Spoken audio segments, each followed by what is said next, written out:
Hi guys, and welcome back to Love English.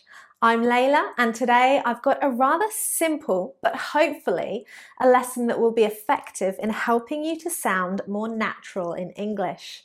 I want to go through 5 phrases that you may frequently use, but actually aren't particularly natural. They're not necessarily how a native person would speak. With some of these phrases, it's not even that the grammar is incorrect.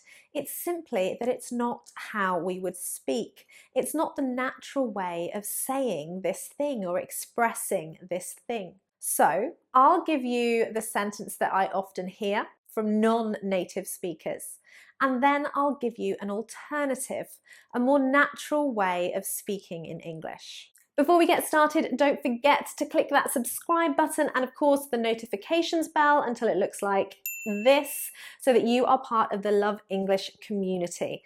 That way you'll be one of the first to be notified when our lessons are uploaded, and of course we'll be able to respond to your comments and correct your English. So 5 phrases that both American and British speakers, native speakers, don't say.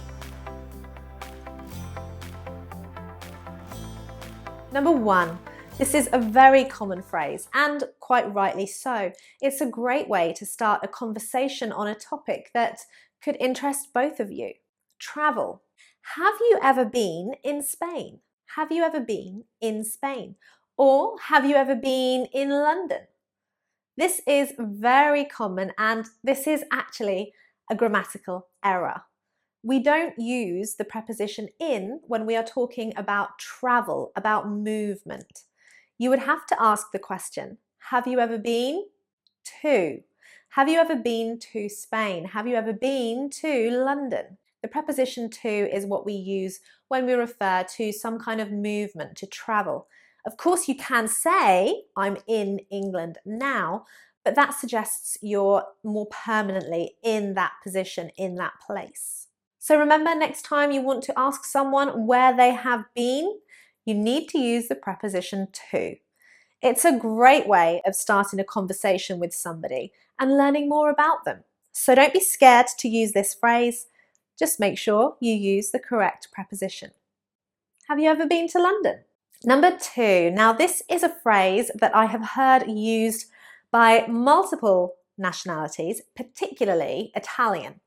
And it may be that in your language, you're able to use this kind of vocabulary to talk about this subject.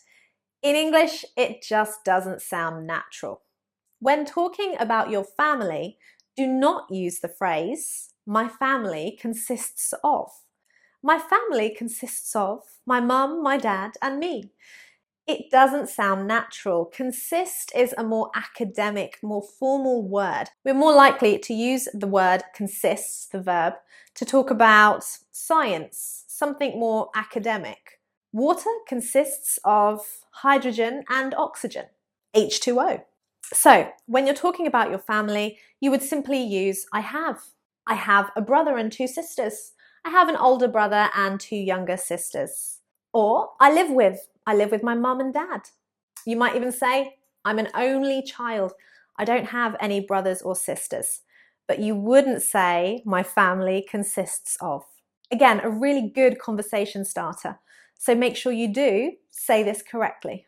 I actually have a younger brother. Tell me a little bit about your family. Number 3, a response to how are you? How are things going? I'm fine, thank you. And you? This is actually quite correct. Grammatically, it's perfect. However, it really isn't how I would naturally respond to that question. I'd say something like, I'm good, thanks. And you? Well, thanks. Not bad, actually, thank you. And you? It doesn't sound very natural to say, I am fine, thank you, and you. First of all, you need to contract I am just sounds very, very formal. And again, I am fine. It doesn't really say very much. And again, just too formal, not very natural, and certainly not how native speakers respond to that question. If you need more examples of expressions and phrases to respond to greetings, then I'll make sure to add the link to that video at the end of this lesson. Number 4. Again, grammatically correct, but not very polite. You look sick. You look tired. Now, nothing grammatically wrong with these phrases, but in British English and American English, it can sound a little bit rude, a little bit impolite to tell someone basically they don't look good. So a better way to say this to someone is, you seem a little tired. You seem a little under the weather. Under the weather is a nice idiomatic expression meaning sick or unwell. Idioms are a really good way to soften your language sometimes, so you could try that one. You seem a little under the weather. How are you feeling? In fact, I have recently been sick, so if I do appear a little bit under the weather, you know why. Finally, number 5, and it's another error with prepositions. Ugh, don't you hate them? Are you married with anyone? Are you married with anyone? In this case, we do not use the preposition married with. I am married with, in my case, Francesco. That's my boyfriend's name. I am married with Francesco. We would actually say I am married to. I am married to, in my case, Francesco. When we use married with, it's actually implying that we are married and we have children. So you can say, I am married with 2 children. This sounds a little bit strange. You're not married to the children, but you have 2 children with your husband or wife. So, I'm married to, insert name of husband or wife, and I'm married with 2 children. Be careful with this one though, because in English we tend not to ask people directly, are you married? It can sound a little bit too direct, and especially if you don't know them very well, a little bit too personal. So, there you have 5 phrases that we wouldn't use in English, at least in natural spoken English, and as well some conversation tips for you. Do let us know in the comments section below. What help do you need with having a natural English conversation? And don't forget, if you have any other phrases or expressions in English that you are not sure if they sound very natural or if native speakers would actually use them, then why not ask the question below? Give us your phrase, your expression, your sentence, and we will tell you if we think it sounds natural and native.